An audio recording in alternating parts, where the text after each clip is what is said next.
تو کرے گا، ورنہ کوئی ضروری نہیں ہے۔ اور یہ جو کروڑوں روپے کی آپ بات کر رہے ہیں تو یہ آپ کے حساب سے بات کریں، ہم غریبوں کے انداز میں بات کریں تو سستا بھی مکان ملتا ہے، کرایہ کا بھی ملتا ہے۔ اب غریبوں کی کالونیوں میں مکان لیں، کیا ضرورت ہے کہ آپ کلفٹن کے مطلب ہے کہ ساحل سمندر پر بنگلہ ولا ڈھونڈنے نکلے، کوئی چھوٹا موٹا ڈیڑھیا کمرہ لے لیں۔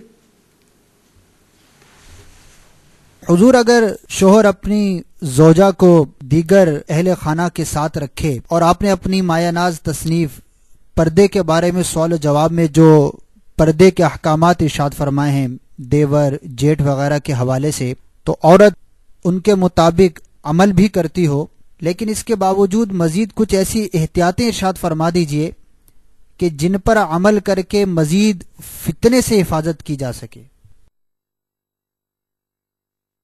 ویسی صورت میں یہ کہ بیوی جہاں تک ممکن ہو اپنے وجود کو چھپائے رکھے، دیور جیٹ سے فری نہ ہو، اور وہ ان کی طرف نہ دیکھے، اپنے محاسن یعنی جسم کے ابھار اور خوبیاں جو ہیں وہ دیور و جیٹ پر ظاہر نہ ہونے دے، اپنے آپ کو بچائے رکھے، کیونکہ واقعی اب ممکن نہیں ہے کہ وہ ہر ایک کے لیے یہ ممکن نہیں کہ وہ الگ گھر بسائے، تو جتنا ہو سکے اپنے آپ کو بچائے۔ واللہ تعالی اعلم ورسولہ اعلم عز وجل وصلی اللہ تعالی علیہ وآلہ وسلم۔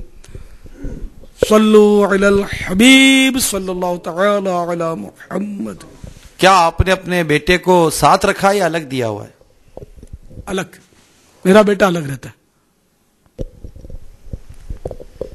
واللہ تعالی اعلم ورسولہ اعلم عز وجل وصلی اللہ تعالی علیہ وآلہ وسلم۔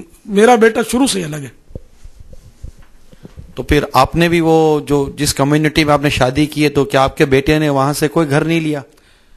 نہ ہم نے تو منع کیا تھا، جہیز بھی نہیں چاہیے، جو سادہ تھا جہیز جو سنت کے مطابق ٹھیک ہے دینا چاہیں تو، ہم نے کوئی کہ ایک پائی کا کروڑواں حصہ بھی ان سے نہیں مانگا، کوئی انشاءاللہ آپ جا کے معلومات کر لیں۔ اپنی بیٹی کو تو آپ نے مکان دیا ہوگا؟ نہیں، بیٹی کو مکان داماد نے دیا، ہمارے بیٹی کو میں نے مکان نہیں دیا، ماشاءاللہ۔ وہ بھی شروع سے ہی ان کی بھی الگ سے ترکیب بنی الحمدللہ۔ میں نے جتنا ہو سکا اسراف سے، فضول خرچیوں سے اپنے آپ کو بچایا، غلط رسومات سے جتنا ممکن ہوا تو کنٹرول کرنے کی کوشش کی، اور مثالی سادگی کو اپنایا الحمدللہ جتنا ہو سکا مجھ سے۔ یا سیدی، جس طرح ابھی آپ نے بہو، شوہر اور ساس وغیرہ کی بہت ہی آسان انداز میں تربیت فرمائی، تو یہی ہم آپ کی بارگاہ میں عرض ہے کہ ہمیں اولاد کی تربیت کا بھی طریقہ ارشاد فرما دیجیے۔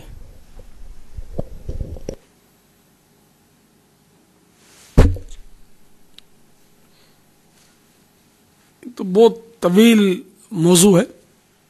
آج کل اولاد کی تربیت کے لیے بس یہ ذہن ہوتا ہے کہ، بلکہ آج کل تو پیدائش سے پہلے ہی بعض مشنریز اسکولز جو ہوتے ہیں غیر مسلموں کے، ان میں وہ ایڈوانس میں داخلے کی ترکیب ہو جاتی ہے، تو اس طرح کا ذہن ہوتا ہے کہ اس کو خوب دنیاوی تعلیم دیں گے، اس کو ڈاکٹر بنائیں گے یا انجینئر بنائیں گے یا پائلٹ بنائیں گے، بہت بڑا افسر بنے گا، تو اس طرح کے خواب ہوتے ہیں، اور امریکہ جا کر پڑھے گا، جرمنی پڑھے گا، بہت پیسے کمائے گا، ہمارے بڑھاپے کا سہارا بنے گا وغیرہ۔ یہ سوچیں نہیں ٹھیک۔ اولاد کے لیے ایسی نیتیں ہونی چاہیے کہ اولاد ہوگی تو میرے آقا صلی اللہ تعالی علیہ وآلہ وسلم کی امت میں اضافہ ہوگا، میرے آقا صلی اللہ علیہ وسلم اپنی امت پر فخر کریں گے نا، کثرت امت پر، تو اس لیے امت میں اضافہ ہوگا، اور میں اپنی اولاد کو نمازی بناؤں گا، سنتوں کا پابند بناؤں گا، ہو سکا تو حافظ قرآن بناؤں گا، ممکن ہوا تو عالم دین بناؤں گا، اور اس کو عین شریعت کے مطابق اور سنت کے مطابق اس کی تربیت کروں گا۔ اس طرح کی سوچ ہونی چاہیے۔ اب آج کل کیا ہو رہا ہے کہ بڑے سے بڑے تعلیم یافتہ کو دیکھ لیا جائے. میں نے ماں باپ کی سوچ بتائی نا, آج کل اکثر بڑے سے بڑے تعلیم یافتہ کو دیکھ لیجئے آپ, ان کو پوچھیں کہ وضو میں کتنے فرض ہیں, نماز میں کتنے فرض ہیں, نماز جنازہ کی دعا سنا دو, ان کو شاید نہیں آتی ہوگی. قرآن پاک دیکھ کر بھی یہ پڑھنا نہیں جانتے ہوں گے. ایک تعداد آپ کو اس معاشرے میں ملے گی.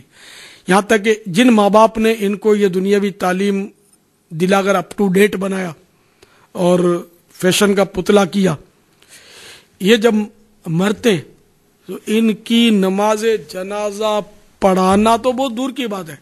یہ بیٹا نماز جنازہ پڑھ بھی نہیں پاتا, آتا ہی نہیں کہ نماز جنازہ میں کتنی تکبیریں ہوتی ہیں اور کیسے کون سی دعا پڑھتے ہیں, کچھ بھی نہیں پتا ہوتا. تو یہ ماں باپ کی کیسی بد نصیبی ہے. تو اس لیے ماں باپ کو چاہیے کہ اپنی اولاد کی سنت کے مطابق تربیت کرے. باپ کو چاہیے کہ وہ قرآن پاک کی اس آیت مبارکہ پر توجہ رکھے.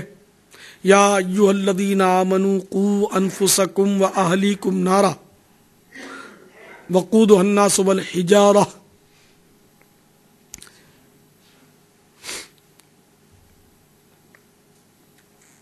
اے ایمان والو, اپنے آپ کو اور اپنے اہل کو یعنی اپنے گھر والوں کو اس آگ سے بچاؤ جس کا ایندھن آدمی اور پتھر ہے.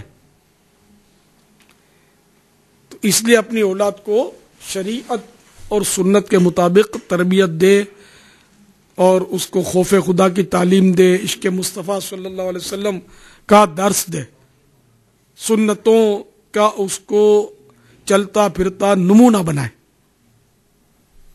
مزید معلومات کے لیے حقوق الاولاد نامی رسالہ جو میرے آقا اعلی حضرت رضی اللہ تعالیٰ عنہ کا ہے, اسے دعوت اسلامی کی مجلس المدینۃ العلمیہ نے شائع کیا ہے. اس کا مطالعہ کیجیے اور دعوت اسلامی کے سنتوں بھرے ہفتہ وار اجتماع میں پابندی سے شرکت کیجیے. ہر مہینے 3 دن مدنی قافلوں میں سفر کیجیے اور مدنی انعامات کا رسالہ لے لیجیے, اس کو ایک بار پڑھ لیجیے. پھر کوشش کیجیے فکر مدینہ کر کے اس کو کارڈ اس کو پر کرنے کی کوشش کیجیے. تو انشاءاللہ عز و جل آپ کو بہت جلدی آپ اپنے اندر تبدیلیاں محسوس کریں گے اور سکون کی وہ دولت نصیب ہوگی جو اربوں خربوں روپے سے نہیں خریدی جا سکتی انشاءاللہ عز و جل. واللہ تعالی اعلم ورسولہ اعلم عز و جل وصلی اللہ تعالی علیہ وآلہ وسلم.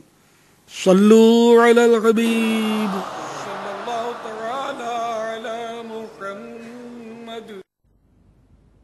یا شفیع الورا سلام علیک یا نبی الہدا سلام علیک خاتم الانبیاء سلام علیک سید الاصفیاء سلام علیک یا شفیع الورا سلام علیک یا نبی الہدا سلام علیک.